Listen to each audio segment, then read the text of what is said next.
일단은 강의하기 전에 지난주에 어저께부터 해가지고 많은 토픽들이 막 쌓여 있는데 그래서 사람들 정리를 해야 되는 말아야 되는 그런 말씀들을 많이 하시더라고요. 그래서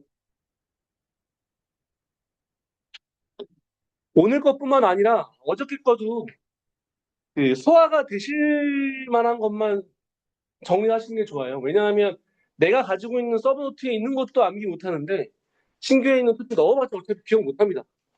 그러니까 근데 그런 건 있어요. 불안한 건 있어요. 아, 나 이거 나올 것 같은데 꿈에 나올 것 같아. 그런 것들은 정리하셔야지. 그런 것들은 제가 정리하지 말라 그래도 여러분들 숨어서 정리하실 거예요.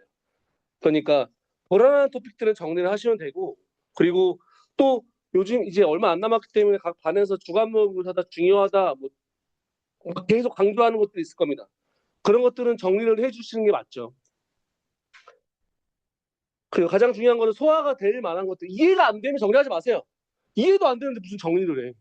이해 안 돼. 오늘 본 것도 마찬가지고 어저께 오전에 오후에 특강한 것 중에서 이해가 안 되면 하지 마세요. 그냥 과감하게 그냥 버리시면 됩니다. 과감하게 버리시면 되고 안 그러면 정리하다가 정리하고 139회 다시 시험 보시면 돼요. 그렇게 하지 않으실 거면 138회 합격한다고 하시면 그냥 쿨하게 넘기시고 또 하나 방법이 저 같은 경우도 어떻게 했냐면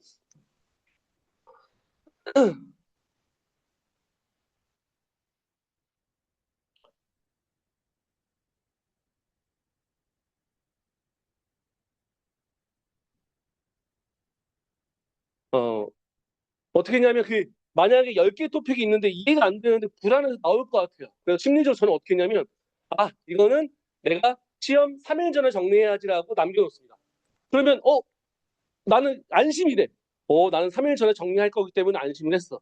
근데 3일 뒤면 그 3일 전이면 까먹어요. 어차피 안 나올 거야. 근데 제일 중요한 건 심리적 마음의 안정이 제일 중요하잖아. 마음의 안정이 제일 중요하기 때문에 말씀드리는 거예요. 나는 이거 정리해야지라고 하면서 그냥 쟁여놓으세요. 저는 오늘 그 마음속으로 난 정리할 거기 때문에 괜찮아. 또 그런 생각이 들기 때문에 불안하시면 뭐 정리하셔도 되지만 너무 많은 걸 하지 마세요. 지금 있는 서브노트라도 기억 잘 하시길 바랍니다. 지금 있는 서브노트라도.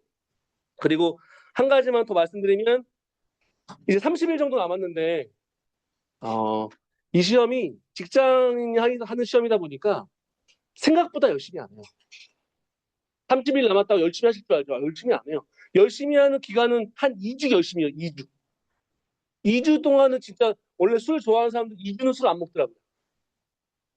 그러니까 2주 정도는 어차피 열심히 하니까 지금 한 달 남았으니까 지금 진짜 미친 듯이 한번 해보세요. 미친 듯이 하면 아마 후회가 없지 않을 후회 없이 나는 이 시험 떨어져도 이제 안 하겠다.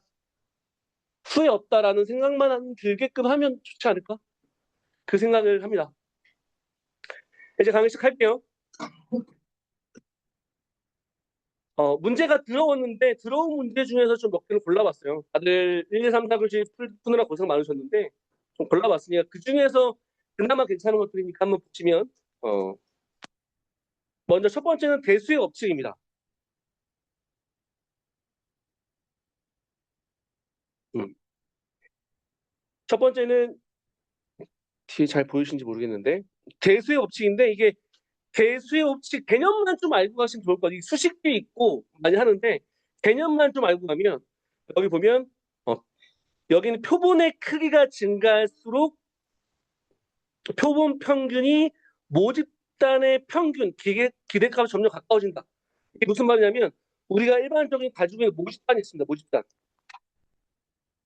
모집단이 있으면 모집단에 대해서 데이터를 막 뽑잖아요. 우리가 흔히 말하는 그 인구 통계 조사할 때도 전수 조사를 하지 않고 특정 데이터를 뽑아서 학습 뽑아가지고 그 조사를 하잖아요. 그것처럼 표본을 뽑습니다. 표본을 뽑으면 표본이 많으면 많을수록 여기에 있는 모집단의 평균과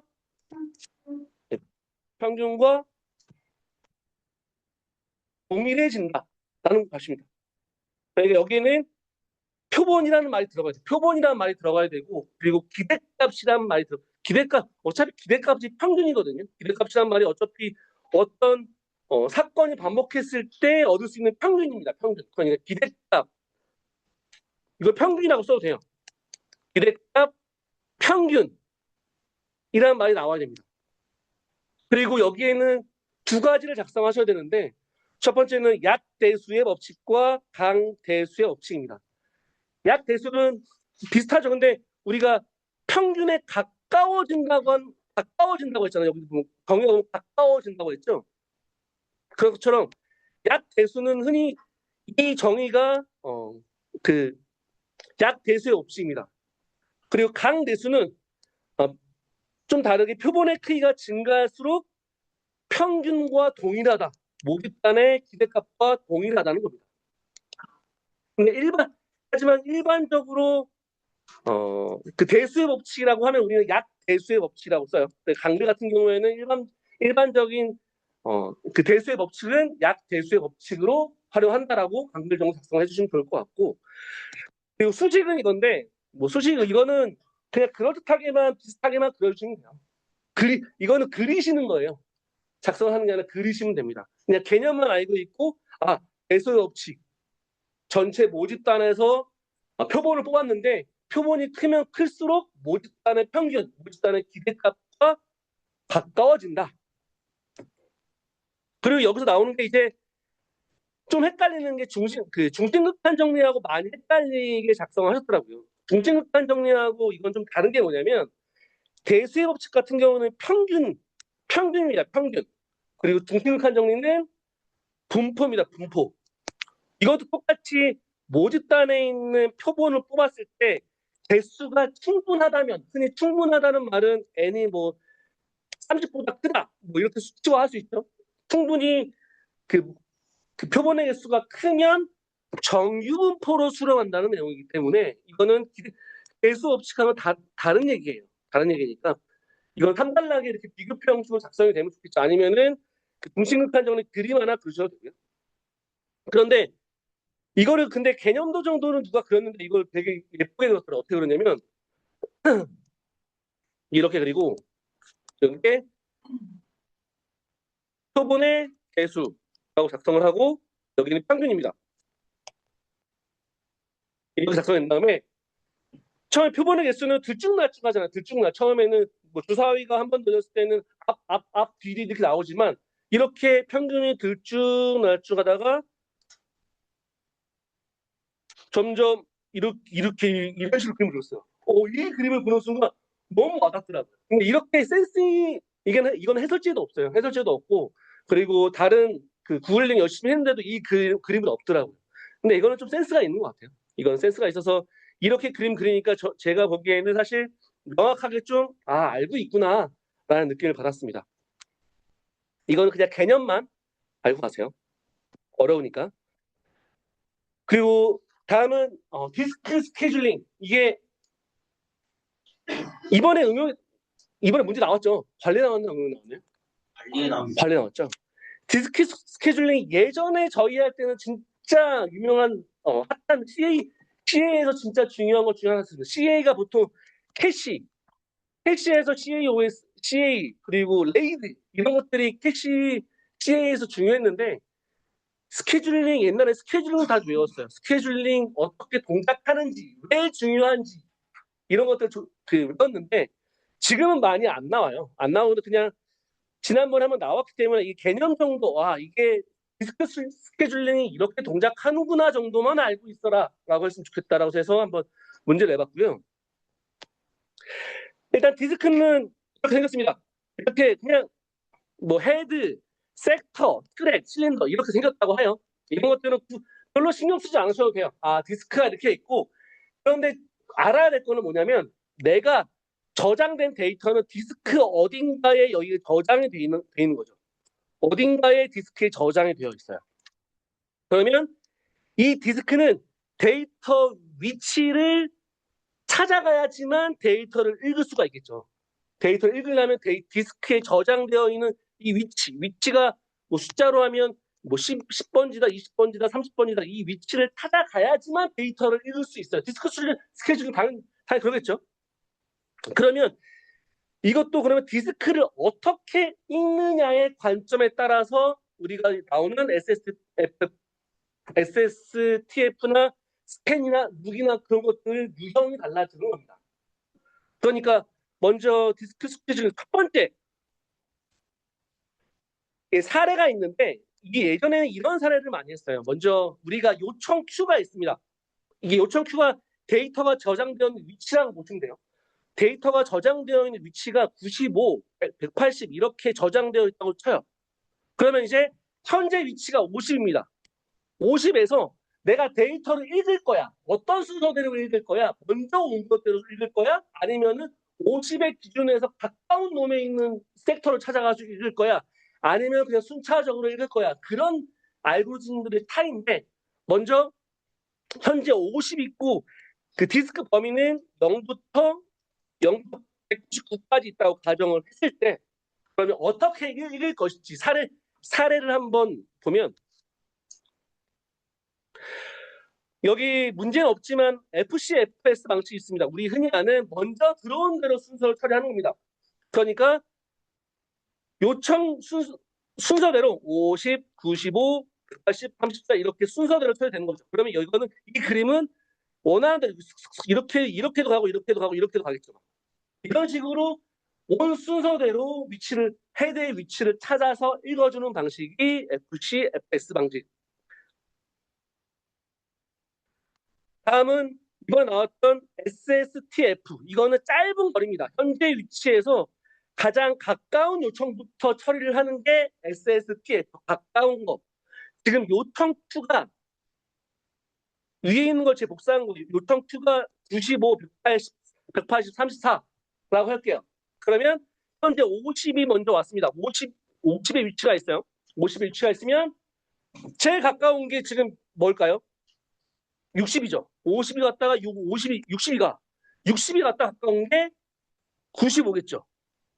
95 갔다가 119, 180 이런 식으로 50, 62, 34인데요? 34인데요? 네, 34네요. 34. 그림은 상관없어요.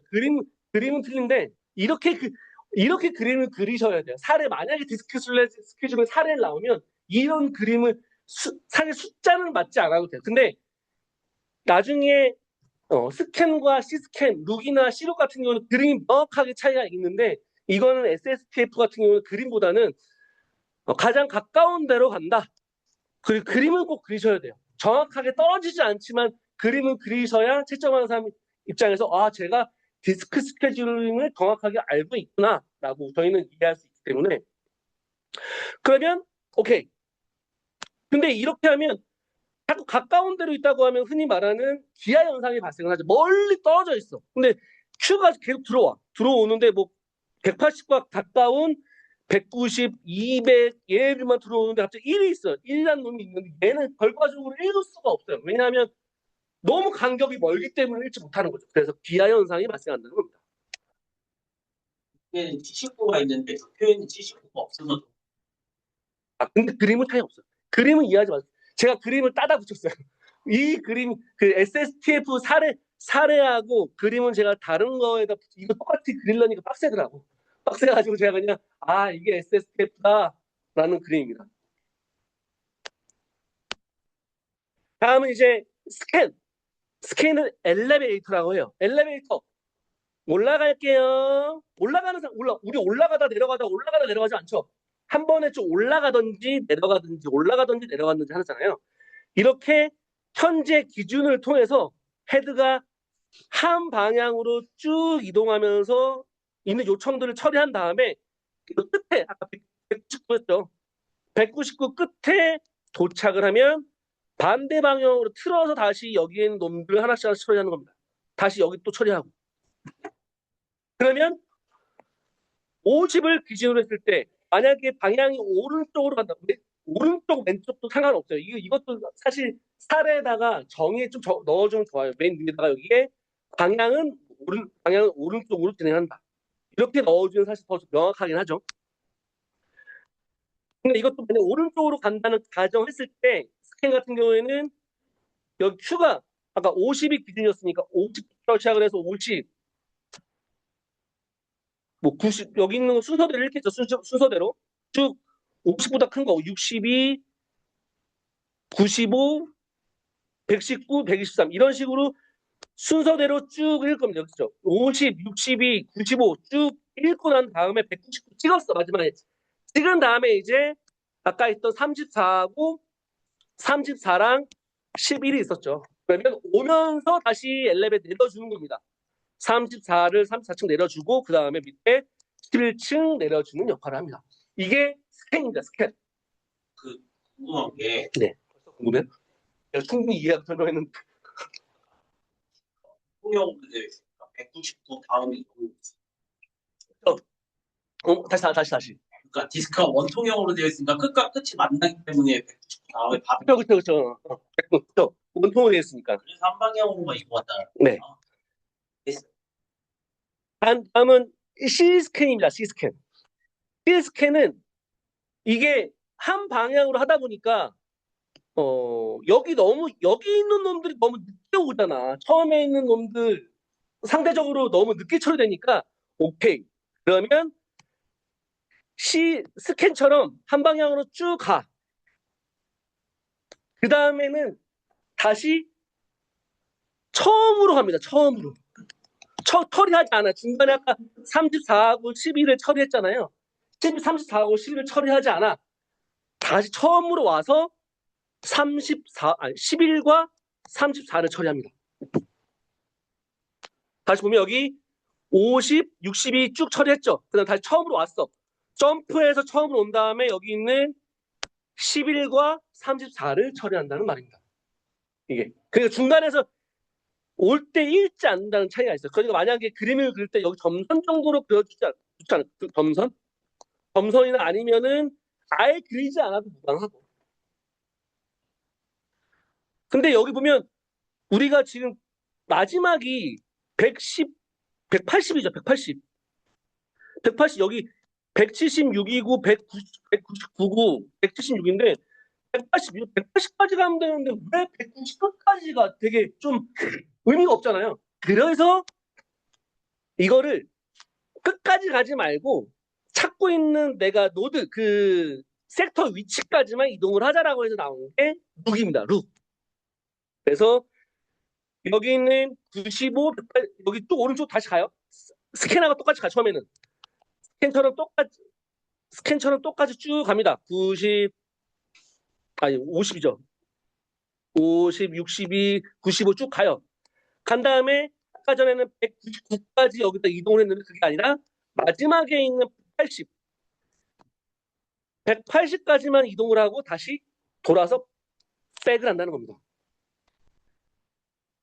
그리고 C 룩은 C스캔하고 똑같은 거죠. 이거 그림이 없네요. C스캔 똑같이 여기서 이제 다시 돌아서 점프해서 이렇게 가는 게 그 스캔 그 C룩입니다. C룩.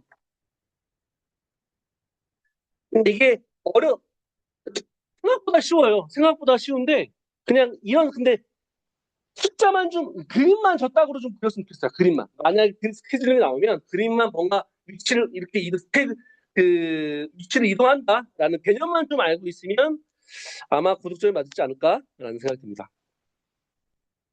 그럼 해설지는 똑같아요. 해설지는 SSTF는 헤드를 위치를 기준으로 가까운 스택 요청을 우선순위로 처리한다라고 해서 가까운데 50, 60 이렇게 왔다 갔다 하겠죠. 이렇게 가까운 데니까.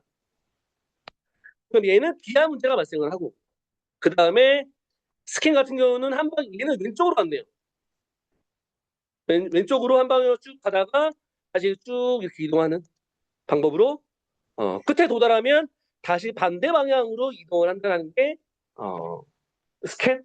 그리고 여기 뒤에는 C 스캔과 그리고 룩은 없는데 그것까지 룩이랑 C 룩까지 알고 계시면 좋을 것 같아요. 다음은 프롬프트 인젝션. 프롬프트 인젝션도 굉장히 핫하죠. 이거는 핫한데 쓸 게 진짜 많이 없어요. 핫한데 쓸 게 없는데 어쨌든 우리는 프롬프트 인젝션 나오면 오퍼블 카페에서 LLM 어플리케이션 이거는 써줘야 되고 그리고 간접적 직접 프롬프트 인젝션과 간접 프롬프트 인젝션 두 가지는 작성이 돼야 됩니다. 의미는 어떻게 되는지 모르겠지만 이 두 가지 공격 방식은 알고 계셔야 됩니다. 흔히 말해 프롬프트 인젝션이 지침과 데이터를 구분하지 못한다라고 되어 있습니다. 이거는 일단 개념을 알고 계세요. 지침하고 데이터? 지침 데이터? 그래. 지침하고 데이터를 구분하지 못한다. 지침은 우리가 흔히 알고 있는 프롬프트입니다. 프롬프트. 내가 입력하는 입력합 지침. 데이터는 내가 프롬프트를 데이터 생성하기 위해서 첨부 파일이라고 이해하시면 돼요. 첨부 파일, 데이터. 그래서 내가 입력한 데이터와 그리고 내가 작성하지 않았지만 어딘가에 있는 PDF를 첨부를 했어. 그 데이터 간에 갭이 있다. 일단 이렇게만 알고 계시고 그러면 먼저 직접 프롬프트는 뭐냐면 사용자가 공격자입니다. 프롬프트 아까 전에 지침이라고 하죠. 지침. 프롬프트의 공격을 넣는 거죠. 직접 사용자가 공격자가 되는 겁니다. 예를 들어 관리자 비번 알려줘. 또는 저기 있는 노션에 있는 모든 페이지 삭제해. 앞에 삭제해줘, 탈퇴시켜줘. 그렇게 실제 사용자가 공격자인 것처럼 나오는 게 직접 프롬프트고 간접 프롬프트는 이제 프롬프트하고 문서 이게 차이가 있습니다. 이제 보면 간접 프롬프트가 있는데 간접 프롬프트는 공격자가 문서를 작성한 사람이 공격자입니다. 예를 들어 프롬프트에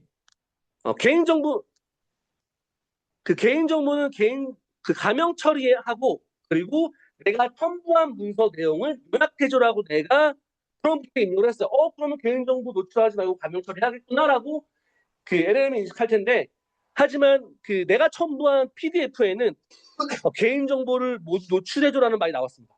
그러면 사실 그 사람 입장에서는 LLM 입장에서는 프롬프트도 중요하고 문서 중요해. 근데 난 뭐가 중요한지 몰라. 얻어 걸리는 거죠. 만약에 그래서 얘를 우선순위로 한다라고 하면은 개인정보를 노출하게끔 만드는 거죠. 이게 간접 프롬프트입니다.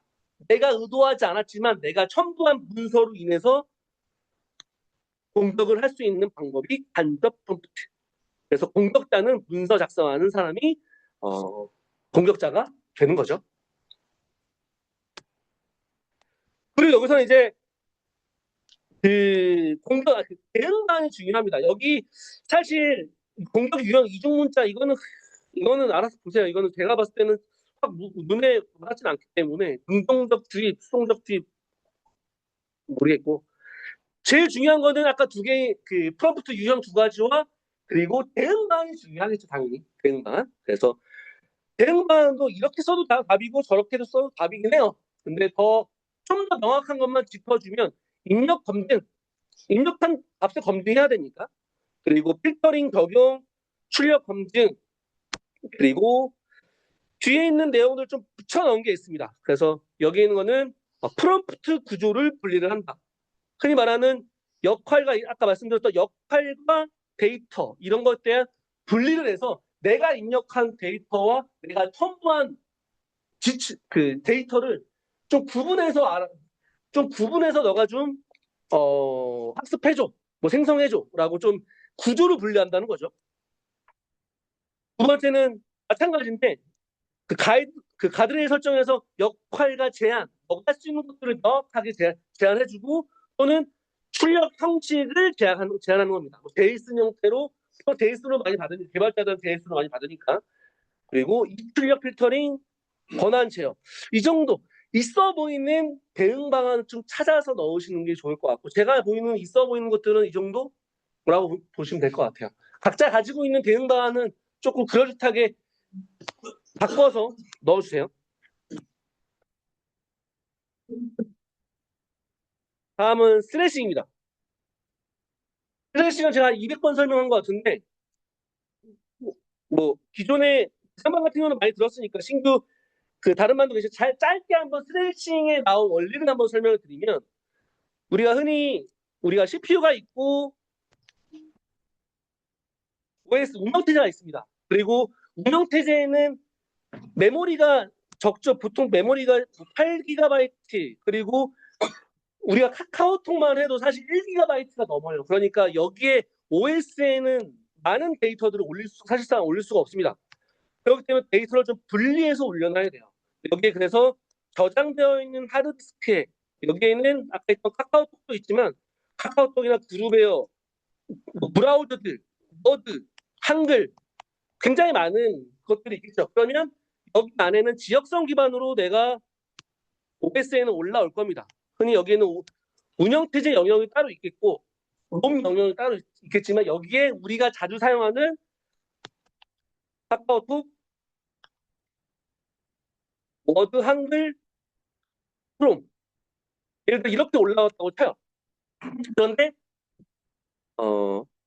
한 가지 알고 계신 건 뭐냐면 여기 OS가 침범하고 있는 OS가 가지고 있는 이 공간들을 프레임이라고 해요. 프레임. 그리고 여기 보통 프로세스가 가지고 있는 또는 하드디스크가 가지고 있는 것들을 페이지라고 한다. 페이지. 페이지를 프레임에 위치시키는 겁니다. 그래서 스트레칭의 개념을 보시면 프레임 공간은 프레임을 넓혀줘야 된다. 프레임을 줄인다라는 말이 나오는 게 뭐냐면 여기에는 OS에 있는 OS 영역 안에 있는 카카오톡에 있는 프레임을 기존에 뭐 예를 들어서 500메가면 500메가 아니라 1기가로 늘려줘야 된다라는 말입니다. 이거 프레임이고 그런데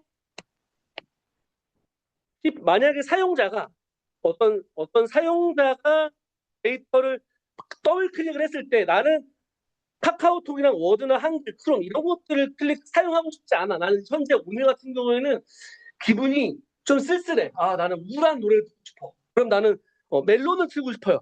그럼 멜론을 틀려고 딱 눌렀어. 그러면 CPU가 OS한테 야, 멜론 좀 갖고 와. 라고 했는데 그러니까 멜론이 없네? 아, 알았어, 기다려. 그러면 CPU는 카카오톡, 워드, 크롬 중에서 하나를 보내겠죠. 수압 아웃하고 워드에 있는 그 하드디스크에 있는 멜론을 갖고 올 겁니다. 그러면 이게 CPU 스케줄링인 건데 4개 중에서 먼저 온 놈을 뺄 거야. 제일 먼저 온 놈이 카카오톡인데 카카오톡을 빼고 나는 멜론을 올릴 것인지 아니면은 내가 사용량이 가장 적은 거, 가장 많이 사용하는 놈 딱 보니까 한글 지금 제 작업 일한다고 한글 많이 했어. 그러면 한글을 뺄 것인지. 그래서 그 CPU 스케줄링 정책에 따라서 예를 들어서 카카오톡을 뺐다고 쳐요. 카카오톡을 빼고 멜론으로 왔습니다. 근데 또 다시 이제 또 워드를 눌렀어. 워드 눌렀는데 워드에는 우리가 메모리가 8기가밖에 안 나오기 때문에 그 워드에는 사용할 수 있는 용량이 굉장히 많아요. 우리가 그 기능들이 많죠. 여기 파일부터 뭐 파일 열기, 인쇄 그런 것들 많은 기능들이 있죠. 근데 워드도 굉장히 메모리를 굉장히 많이 차지해요. 그렇기 때문에 이 김준삼이라는 사람이 가장 많이 사용한 준삼이는 제일 보통 워드를 쓸 때는 열기를 제일 많이 열기에서 다른 파일을 불러와. 그래서 열기를 중심으로 여기 프레임 위로 올라왔는데 갑자기 내가 워드를 클릭했는데 워드에서 열기를 하지 않고 만약에 인쇄를 했다고 쳐 인쇄. 그러면 인쇄가 없기 때문에 다시 얘는 하드디스크한테 야 인쇄 좀 갖고 와봐. 워드에도 인쇄 갖고 와봐. 라고 해서 인쇄를 갖고 오게 됩니다. 그러면 실제 CPU는 일을 해야 되는데 일을 하지 못하고 여기 있는 페이지 여기가 그러면 아까 워드에 인쇄를 눌렀는데 인쇄가 없으니까 페이지 부재가 발생한 겁니다. 페이지 부재가 발생을 해서 일을 해야 되는데 페이지 부재가 자주 발생을 하니까 CPU가 일을 못하는 현상이 생기는 겁니다.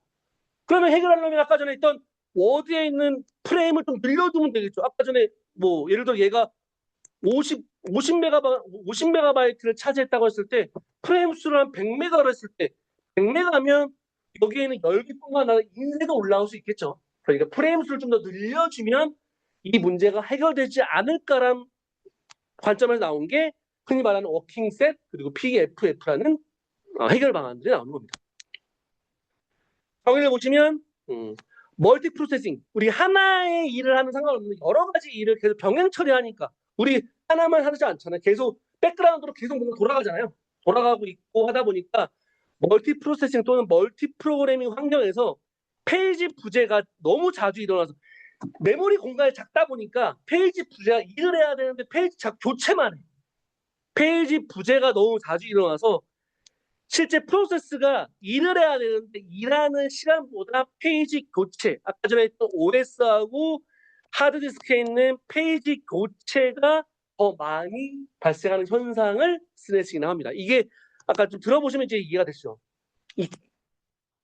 실제 운영체제가 일을 해야 되는데 페이지 부재로 교체만 하고 있는 현상이 그 현상이고 여기에는 그림, 이 그림 중요합니다. 굉장히 중요하니까. 근데 이거 2달러의 그림 너무 작혀요. 1달러에 써주세요. 1달러에. 1달러는 보통 이렇게 많이 씁니다. 이렇게. 이런 식으로 많이 그리니까 꼭 1달러에는 그림이 일로 와도 돼요. 그림이 일로 와도 되고 지금처럼 그림을 그려도 되니까 1달러의 스레싱 그림 정도는 이렇게 넣어주시면 좋습니다. 그리고 2달러 가에는 원인과 발생 원인, 그 다음에는 해결 방안. 해결 방안이 굉장히 중요해요. 단순히 워킹셋이랑 PFF가 있다 그림만 그리지 마시고 그 안에 있는 구성 요소들까지 싹 다 자세히 작성을 하는 게 훨씬 좋습니다. 아마 이건 제가 채점하진 않았는데 상대적으로 점수가 낮더라고요. PFF하고 이게 문제가 쉽다 보니까 한 제가 봤을 때 6점 정도가 최고점인 것 같아요. 그러니 이런 그 구성 요소들 개념, 구성 요소들을 3단락에 뭐 씹어넣을 걸, 뭐 넣을 거 생각하지 말고 PFF하고 워킹셋을 좀 더 많이 작성을 되면 좀 더 고득점을 받지 않을까? 자세하게 작성을 하면 그런 생각을 했습니다. 제가 직접 하진 않았지만 그런 생각이 들었어요. 다음 넘어갈게요. 5번. 다음은 에이전트 AI에서 MCP의 역할. 문제가 MCP의 역할입니다. 그러니까 MCP에 대한 기술 요소는 쓰는 게 아니죠. MCP의 역할이 당연히 들어가야 되죠. 그러면 목차를 작성한다고 하면 1은 뭐 MCP의 개념 쓸 수 있겠고 2는 MCP 역할 뭐 분류 써도 되고 개념도 메커니즘 결과적으로는 나에다가는 MCP의 역할을 써야 돼요. 반드시 역할을 써야 되고 표 가운데는 역할이라는 텍스트가 반드시 들어가야지만 채점이 되고 그렇지 않으면 점수가 진짜 안 나오셨을 거예요. 제가 채점을 다 보니까 그렇더라고요. 어쨌든 MCP 같은 경우에는 우리가 흔히 다른 외부 서비스, 외부 흔히 말하는 모션, Gmail 그런 것들을 좀 편하게 연결할 수 있도록 만든 오픈 프로토콜. AI 모델이 데이터베이스나 API, 파일 시스템 등 외부 리소스, 네, 외부 리소스의 표준화된 방식으로 접근해서 뭐 연결할 수 있는 프로토콜. 그림이 사실 이거 저는 이 그림이 이게 맞는지는 모르겠으나 그림은 예쁘더라고요. 그래서 그림을 한번 갖고 와도 좋을 것 같아요. 흔히 MCP라는 기능을 보면 우리가 사용자가 이제 프롬프트 LLM이 있으면 어떤 코드를 작성하겠죠. 근데 만약에 내가 여기서 노션을 연결할 수 있는 그 어떤 AI 에이전트를 만들고 싶어요.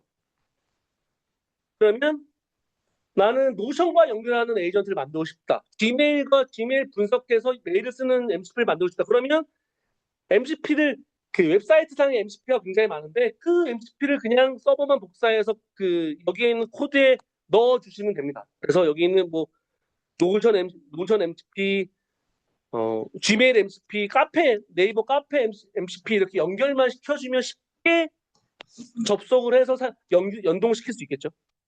근데 만약에 MCP가 없다라고 하면 에이전트는 제각각 연결을 해야 되고 각각 실제 다 접속 그 뭐 코딩이나 의존성도 추가를 해야 되고 그 각각의 기능들을 다 실제 개발자가 개발을 해줘야 됩니다. 그렇지 않고 실제 쉽게 복사해서 넣기만 하면 되기 때문에 MCP가 있을 때는 실제 그 프로토콜만 알면 돼요. 그 프로토콜이 실제 근데 MCP 서버 그 사이트 보면 자주 사용하는 예를 들어서 노션 MCP가 있는데 노션 MCP를 개발자가 엄청 많이 올려놨어요. 근데 그 중에서 사실 사용하는 사람이 많은 걸 다운받으면 됩니다. 이거 사용해서 이 프로토콜만 알면 되고, 그리고 그러면 그때 MCP 구경만 시키면 된다. 그럼 이게 이렇게 지금 기술 요소 썼는데 망한다 이거는. 기술 요소 망해요. 절대 쓰면 안 되고. 답안지도 써놨어요. 어. 근데 실제 답안지에도 그렇게 쓰신 분들 좀 있더라고요. 보니까 해설지를 봐서 그런지. 결과적으로는 그 역할이니까 역할을 그럴듯하게 표준화다. 뭐 표준화라는 내용을 좀 많이 쓰면 될 것 같아요.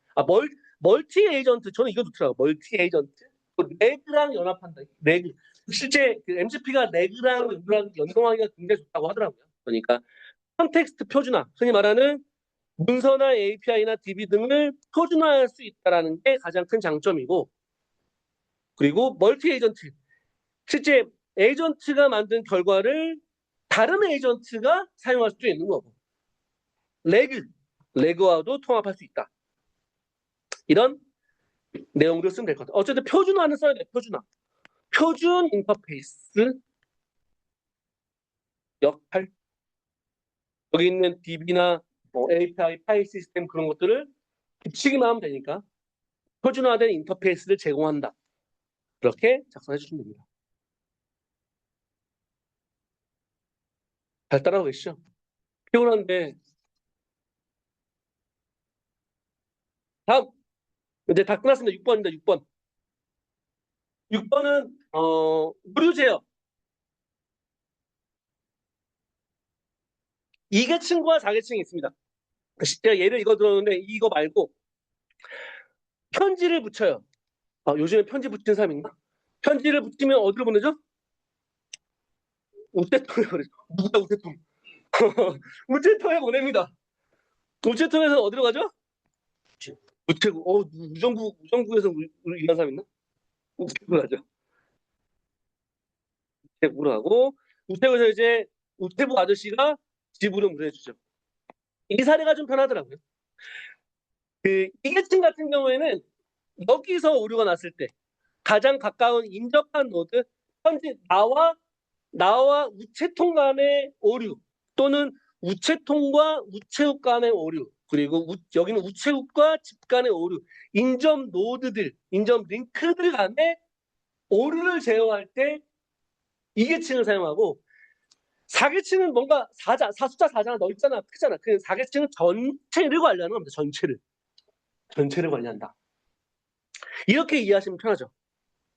근데 용어들이 좀 있죠. 용어들이 이제 여기서 이제 좀 이제 그 IT적 기술사정 관점으로 이제 보면 PC가 있고 PC에서 서버 접속까지 한다면 스위치 라우터 인터넷까지, 여기 있는 것들을 PC와 스위치의 오류를 제어할 때 이계층을 쓴다. 전체 PC에서 서버 전체를 쓸 때는 4계층을 쓴다.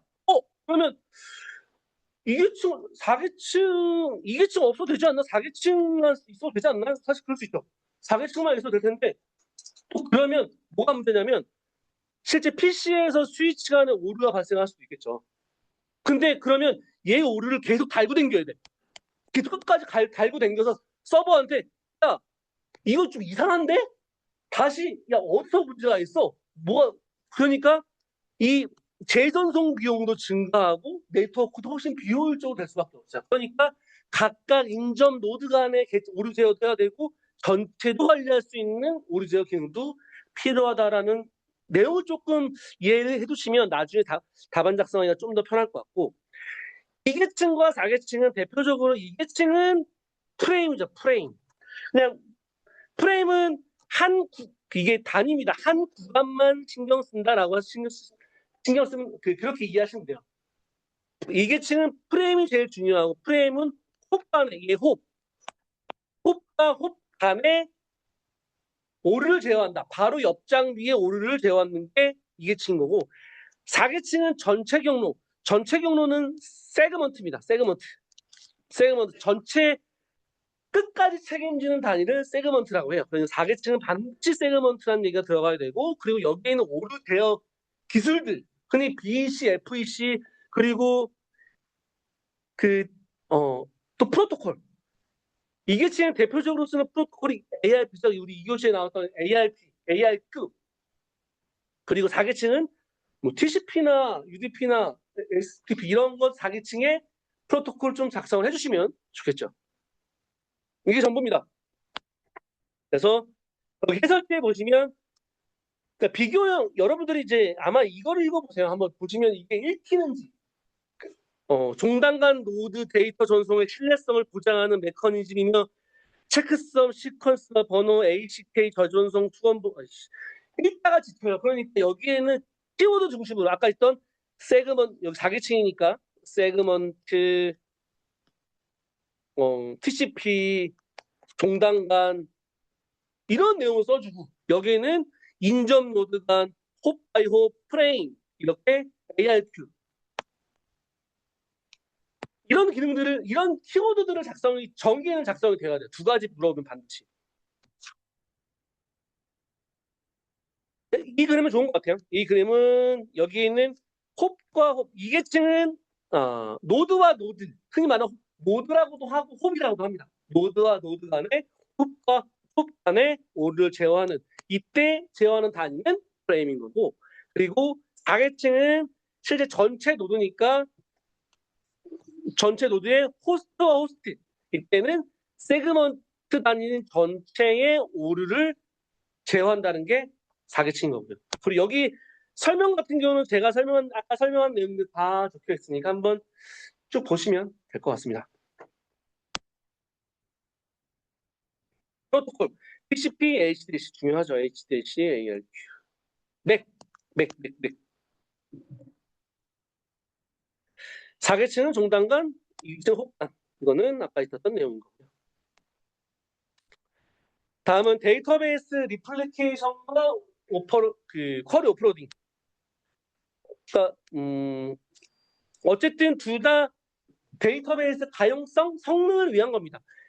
먼저 첫 번째로 리플리케이션 같은 경우는 데이터를 복제하는 거예요. 데이터를 여러 개 복제를 해서 흔히 말하는 가용성이라고 하는 건 뭐냐면 장애가 났을 때 사용자가 필요할 때 언제 어디서도 갖고 올 수 있게끔 사용할 수 있게끔 하는 게 가용성인데 하나의 데이터를 여러 곳에 복사를 해두면 실제 하나가 있으면 흔히 말하는 SPOF라는 싱글 포인트 장애가 날 수 있겠죠. 그러면 이렇게 장애 발생 시에는 서비스 전체의 중단이 발생을 하니까 이런 것들을 대응하기 위해서 하나의 DB를 여러 개의 복사를 한다. 백업을 한다는 거죠. 여러 개 백업을 한다.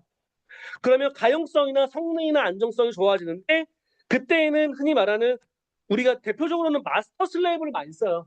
마스터 슬레이브뿐만 아니라 여기에는 피어 투 피어 뒤에 있는 제가 좀 붙여놨는데 프라이머리, 세컨더리 그리고 대표적인 마스터 슬레이브, 멀티 마스터 이런 유형들이 있습니다. 이렇게 복사를 여러 개 하는 거예요. 복사하는 유형은 좀 다양하다라고 이해하시면 될 것 같아요.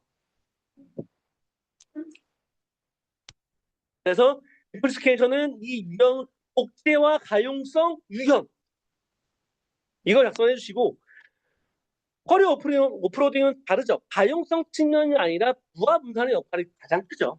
우리가 흔히 마스터 여기 이 그림이 이게 국민 그림 이거는 진짜 국민 그림입니다. 이거 국민 어플리케이션까지는 없어도 되지만 여기에는 국민 그림이 되고 여기에는 스테이징 DB와 마스터 슬레이브 그리고 보통 라이트는 마스터에서만 라이트를 하고 그리고 슬레이브에서는 보통 셀렉트가 보통 DB 쿼리를 기준으로 하면 한 7, 80%가 셀렉트 쿼리라고 하더라고요. 마스터는 한 1, 20%? 보통 직원들, 관리자들이 하거나 아니면 사용자들이 게시판에 하는 게 전부이기 때문에 마스터에서는 실제 쿼리가 상대적으로 적긴 하겠죠. 그렇기 때문에 마스터에서 모든 걸 처리하면 마스터가 부담이 돼요. 그래서 근데 스테이지는 왜 가운데 있냐? 그냥 마스터가 슬레이브한테 줘서 얘가 여기에 이것 써줘야 됩니다. 로드 밸런스. 로드 밸런스를 해주면 마스터가 슬레이브에 넣어줘야 되는데 왜 중간에 스테이징 DB를 넣어? 마스터는 바빠. 마스터는 망가지면 안 됩니다. 그렇기 때문에 마스터가 여기 있는 슬레이브한테 다 싸줄 수가 없잖아요. 그렇기 때문에 마스터가 스테이징 DB한테 살짝 복사해줘. CDC라는 복사하는 기술을 통해 넘겨준 다음에 이 스테이징이 알아서 슬레이브한테 넘겨주는 거죠. 그냥 마스터는 스테이징한테만 토스하고 스테이징이 알아서 바쁠 때 안 바쁠 때 알아서 슬래브에 밀어 넣어주는 역할을 하기 위해서 스테이징 DB가 필요하게 됩니다. 여기는 구성 요소들은 꼭 기억을 해두시고 플러스 샤딩도 있죠. 샤딩도 굉장히 중요해요. 샤딩까지 알고 계시면 좋을 것 같아요. 샤딩은 이거는 왜 쓰죠? 확장성, 보통 확장성 때문에 쓰죠. 흔히 데이터베이스가 하나일 때는 하나로 저장할 때는 스토리지 한계도 있고 또 확장하기도 힘들죠. 또 그 동시에 처리하는 것도 한계가 있기 때문에 이것들을 데이터를 분할하기 위해서 사용하는 게 샤딩이다. 리플리케이션, 퍼리 오프로딩, 뒤에 있네요 여기. 샤딩이랑 리플리케이션, 퍼리 오프로딩까지는 한번 봐주시면 좋을 것 같습니다. 다음은 온디바이스 AI. 온디바이스 AI는 개념은 쉽죠. 실제 어떤 정의를 볼게요. 스마트폰, 이런 IoT 기기 등 개별 디바이스 자체에서 데이터를 수집하고 AI 엔진을 내장하여 연산을 처리하는 기술이다. 쉽게 말해서 AI 기능을 클라우드가 아니라 사용자 기기에서 진행하는 겁니다. 사용자 기기는 보통 모바일이 많이 되겠죠, 모바일. 예를 들어보면 우리가 스마트폰에서 시리나 이런 것들은 다 내 핸드폰에 AI 모델이 내장되어 있죠. 또는 카메라에 얼굴 인식하거나 그런 것들도 다 내 모바일에 내장되어 있죠. 이런 것처럼 내 사용자 기기 모바일 디바이스에 저장되어 있습니다. AI 모델들이 저장되어 있을 때 이거를 AI 온디바이스 AI라고 합니다. 왜 필요할까요? 여기 보시면 흔히 가장 중요한 건 프라이버시 때문에 중요합니다. 민감적 만약에 내가 아까 전에 얼굴 인식을 한다던가 지문 인식이나 얼굴 인식하는 것 다 AI 기술이 적용이 되잖아요.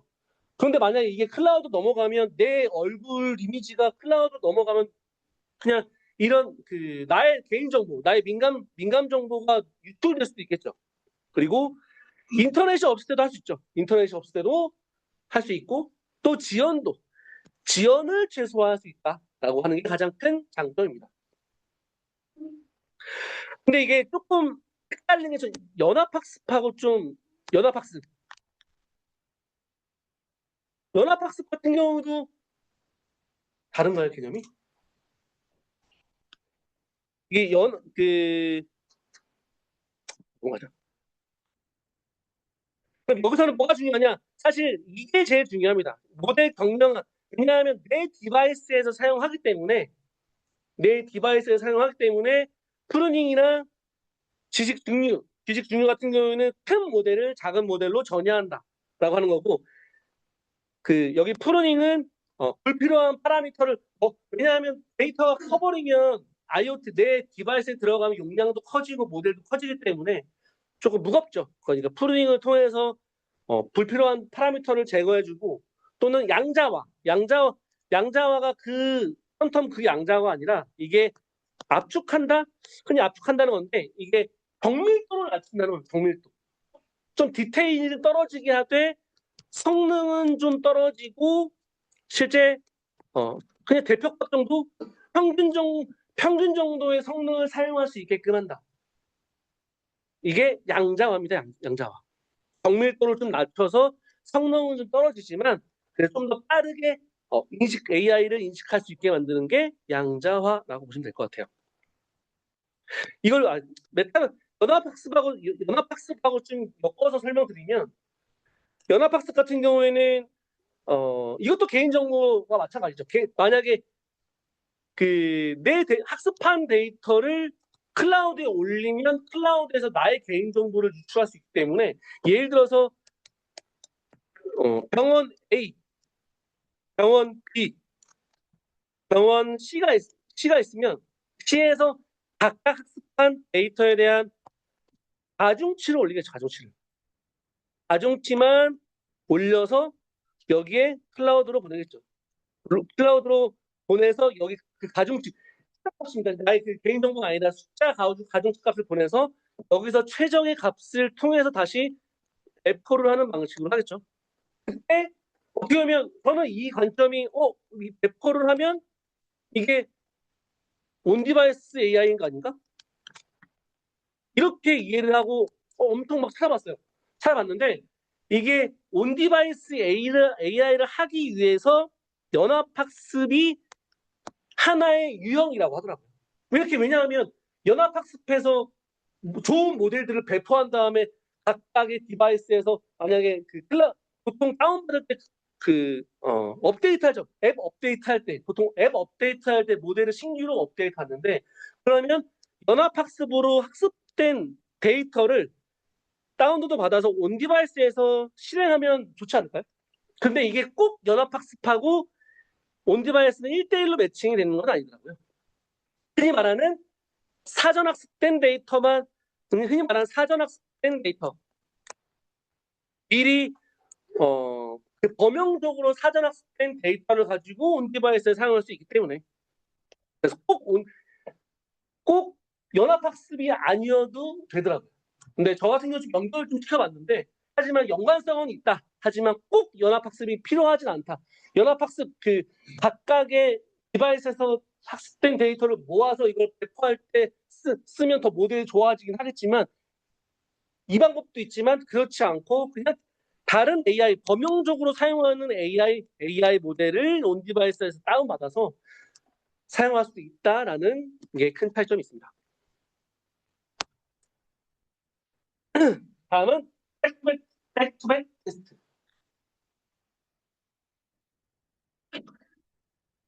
백투백 이제 실제 쉽게 쓸 수 있으면 쉽게 쓰는 실제 이게 복잡하게 이해하면 또 복잡할 수 있어요. 여기 뭐냐면 오라클이라는 내용이 나오고 뭐 태스크 오라클, 유사 오라클 이런 내용이 나오거든요.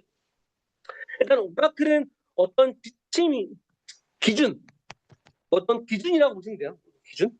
일단 정의를 보시면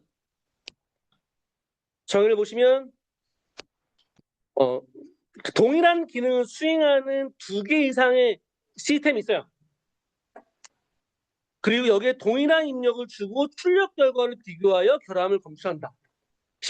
좀 더 쉽게 얘기하면 여기에 만약에 조건이 2 더하기 3이라는 문제가 있습니다.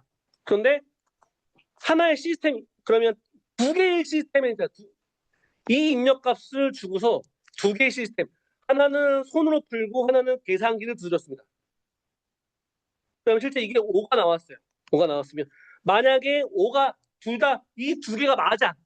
이 값은 2개가 맞는다는 가정이에요. 2개가 맞으면 이거는 제대로 테스트했구나. 이거는 손도 믿을만하고 계산기도 믿을만해. 오케이. 그런데 이게 다를 수 있죠. 다를 수 있으면 손이 문제인가? 계산기가 문제인가?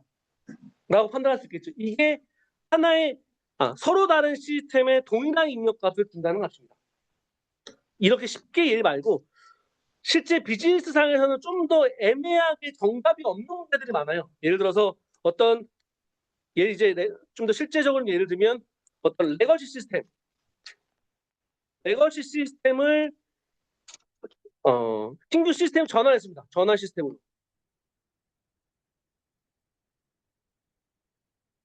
근데 만약에 어떤 입력값을 줬어요. 동일한 입력값을 줬어요. 그러면 여기 결과 A가 나오고 결과 B가 나옵니다. 그런데 이게 기준이 되는 겁니다. 처음에 있는 레거시가 기준이 되는 거잖아. 레거시가 기준이기 때문에 이게 오라클이 되는 겁니다. 오라클. 근데 오라클은 정답이 있는 기준, 아까 1 더하기 1은 2야. 1 더하기 1은 2가 명확한 기준이 오라클이라는 말을 쓰고, 이게, 근데 하지만 결과 A가 나온 거는 정확하지 않아요. 비즈니스에서 애매하게 나온 경우가 많잖아요. 그래서 이거를 보통 수도 오라클이라고 해요. 수도 오라클. 그래서 가짜 오라클, 가짜 기준. 일단 임시 기준을 만듭니다. 임시 기준을 만들고, 그리고 만약에 A가 나왔어. A가 나오면 아 이게 맞구나. 서로 이 시스템이 잘 개발됐구나라고 해서 테스트를 잘 했다라고 나오는 겁니다. 그 나오는 게 여기서 문제는 뭐냐면 우리가 오라클 명확한 오라클이 없기 때문에 이 문제를 해결하기 위해서 둘 간에 비교를 하면 명확하지 않은 그 기준이지만 두 개를 비교하면 이게 맞구나라고 판단할 수 있겠죠. 이 개념을 좀 이해하셔야 돼요. 그러면 다시 보면 그래서 여기는 레거시 시스템이 될 수 있고 레거시 시스템, 친구 전환 시스템 또는 DB를 전환해서 여기는 뭐 기존의 오라클에서 뭐 MS SQL로 바꿀 수 있는 거고 알고리즘을 바꿀 수도 있는 거고 이렇게 바꿀 수도 있습니다. 그러면 여기 다시 보면 일단 그 테스트 말고 오라클 문제를 해결하는데 이거는 정답이잖아요. 하지만 실제 비즈니스에 정답이 없다고 했잖아요. 정답이 없으면 이게 정답인지 맞는지를 판단하기 애매하죠. 애매하니까 이거를 맞출 수 있는 두 개를 비교하면 A, B 두 개를 비교하면 이게 맞는지 안 맞는지 기준이 되잖아요. A가 맞는지 안 맞는 기준이 되기 때문에 이거는 오라클 문제를 해결할 수 있구나. 실제 이게 맞는지 안 맞는지 하나를 있을 때는 기준이 맞는지 안 맞는지 모르지만 두 개를 비교해 둘이 같은 값이 나오면 이게 기준이 맞구나 라고 해서 오라클 문제를 해결할 수 있습니다. 이게 오라클인데 실제 이거는 백투백 테스트니까 테스트에서 쓰는 오라클이다라고 해서 테스트 오라클이라고 써요. 테스트 오라클. 테스트에서 사용하는 기준. 그래서 여기 보면 입력에 대해 출력이 맞는지 틀린지 판단하는 기준이다. 이게 명확하게 하나만 테스트하면 기준이 애매하기 때문에 두 개를 같이 비교하면 오라클 문제를 해결할 수 있다. 그래서 두 개를 비교하면 이게 기능적으로 동등한지 아닌지를 판단할 수 있겠죠. 그리고 결함도 탐지할 수 있겠고 이게 목적이 될 수 있겠고 다음은 절차는 유사 오라클 선정이라고 하는데 그냥 오라클 선정 정도로 하면 될 것 같아요. 유사 오라클 유사는 아까 임시 기준이잖아. 임시 아까 모델이 A, B가 나와서 이게 기준이 A가 나왔고 여기가 뭐가 나올지 모르잖아요. 그때 그러니까 여기에 임시 오라클 수도 오라클 이 수도 오라클이 유사 오라클이라고 이해하시면 될 것 같아요. 제가 번역해 보니까 유사 오라클, 수도 오라클이 나오니까 오라클이라는 내용을 좀 써주시면 좋을 것 같습니다. 근데 이게 실제 해설지에는 없어요. 해설지는 없는데 그리고 오라클과 마지막에 두 개를 비교한다. 결과를 비교한다. 그 두 개 내용만 작성이 되면 되겠죠. 그리고 이 결과를 통해서 다시 학습을 할지 아닐지 그걸 판단하면 되겠죠. 이게 실제 나온 해설지인데요. 해설지는 두 개 이상의 다양한 컴포넌트나 시스템을 여기가 지금 어, 그 기존 레거시랑 전환 시스템이겠죠. 동일한 입력 값수를 실행하여 동일한 결과가 나오는지를 확인하는 테스트 기법이다. 근데 이거는 문제가 2616이 관점에서 나온 거예요. 그래서 2616은 뺐거든요. 왜냐하면 자동차에서 백투백 테스팅을 하면 너무 문제가 어렵기 때문에 일부러 2616은 제외하고 그냥 일반적인 백투백 테스트에 나왔기 때문에 그냥 기능적 불일치 방지, 동등성이라고 동등성, 그리고 출력 동작 검증. 네. 마지막에는 결과적으로는 A와 B의 불일치를 분석한다라는 게 가장 큰 핵심 절차로 보시면 될 것 같아요. 이 문제 꼭 질문이 있는데 네. 이게 ISO 29119 11에도 있고 8에도 있잖아요. 네. 일반 백투백이 있고 AI 백투백이 있단 말이에요. 만약 문제 백투백이라고 나오면 어느 쪽에 담아야 이걸로 써야죠. 무조건. 써야죠. 그러니까 제 말은 AI 쪽으로 틀어야 돼요? 아니면 그냥 이제 AI가 틀면 안 되죠. AI는 3달러를 써야죠. 왜냐하면 AI가 없는데 AI로 쓰면 문제가 되겠죠. 이것도 마찬가지잖아요. 지금 만약에 이걸 없이 지금 백투백 썼으면 백투백의 일반적인 절차 썼는데 만약에 1616이 넣었으면 여기에는 아실 막 이런 것들 나와 있죠. 자동차에 표준 나와 있는 키워드들 싹 다 써줘야겠죠. 이게 없기 때문에 없으면 일반적인 거. 그리고 만약에 3달러 같은 경우는 AI 백투백스면 그거는 완전 베스트고요. 베스트. 네. 다음은 또 질문 없나요? 심심하니까. 알겠습니다. 할게요. 다음 와이파이 8입니다. 와이파이 8은 이제 이거는 중요하더라고. 이거는 이제 다 시중에 다 학습 해설지가 나와요. 이제 중등 ITP부터 시작해서 아이리포, 아이리포 못 봤는데 라이즘 나옵니다. 아, 이거는 중요해요. 어쨌든 키워드는 여기 UHR, BN 2028년도 이거는 이제 개나 소나 쓸 수 있는 것 중에 하나죠. 여러분들 개나 소라는 얘기는 아니고요. 그래서 근데 쓸 게 마땅히 없어요. 진짜 이게 여기 보시면 잠시만요. 이거는 좀 외워주셔야죠. 이거 와이파이 7이랑 8 정도는 이 정도 24, BE, 8, BN, ETE 여기까지는 외워야지 인간적으로. 인간적으로 여기까지는 다 싹 다 외워주시는데 이게 기술 요소야. 아 기술 요소. 그래서 기술 요소를 제가 조금 학원에서 다 공통점을 비교해봤습니다. 그래서 이게 라이즘 거랑 되는데 이게 제가 정리한 거고 이게 비상반을 정리한 게 있어요. 그 고민정 기사님이 정리한 게 있고 KFC가 정리한 기술이 여기입니다. 여기는 라이즘에 정리한 거예요. 사실 뭐가 정답인지 몰라요. 이거 진짜 영어만 나와 있는 거 어떻게 알아? 여기 DSO가 뭐냐면 여기 그 DS 같은 경우는 그 A 여기는 그 여러 개 통신해야 되기 때문에 AP가 굉장히 많습니다.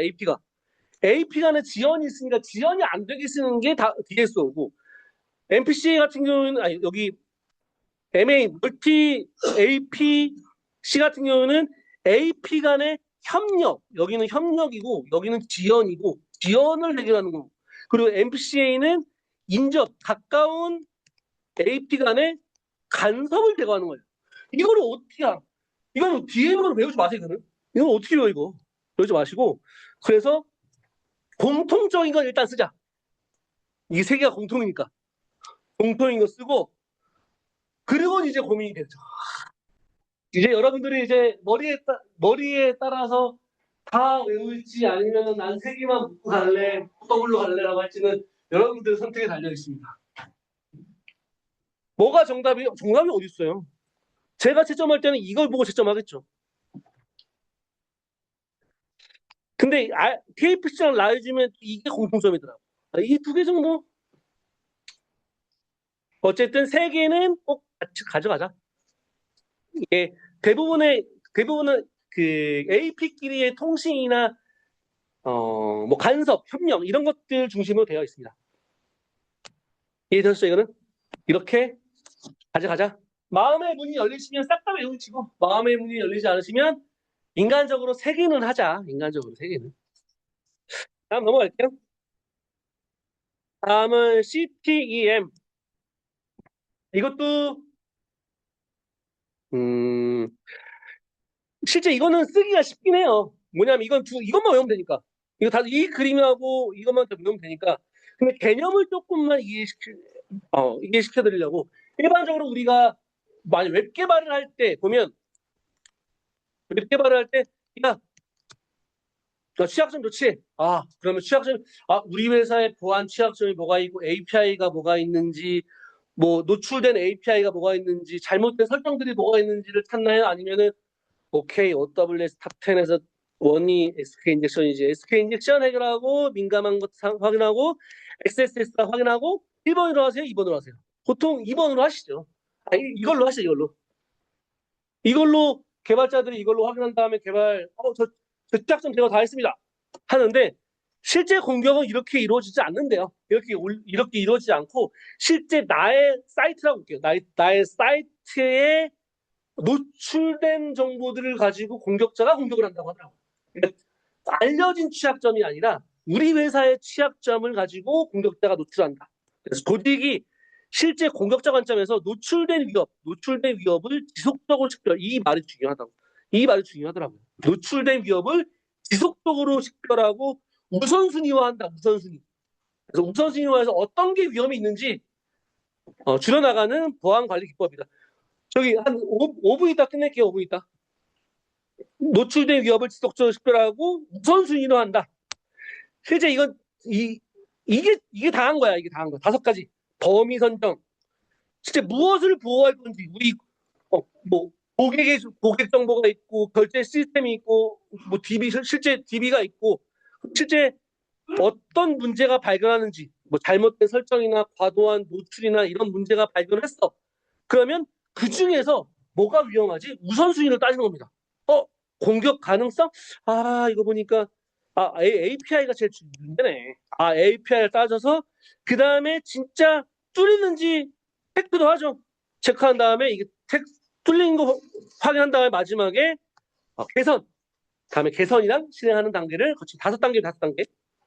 그래서 여기 5단계로 진행한다. 이거 진짜 중요합니다. 그리고 뭐 대응 방안에는 공격 표명 관리, ASM, 심소와 내부색 이런 것들까지 작성하시면 좋겠죠. 뒤에는 제가 뭐 좀 이해를 돕기 위해 넣은 건데 이거는 시간이 부족해서 한번 읽어보시면 좋을 것 같아요. 온라인 쇼핑몰에서 실제 스컵은 어떻게 한다, 범위, 그리고 실제 온라인 시스템에 가지고 있는 공격 요소들이 어디가 있고 어디가 있는 것 중에서 우선순위가 어떻게 되고 그리고 실제 우선순위를 가지고 공격을 한 다음에 이게 공격이 되는지 관리자 계정의 탈취가 가능한지 안 한지를 확인한 다음에 조치나 개선을 하면 되지 않을까?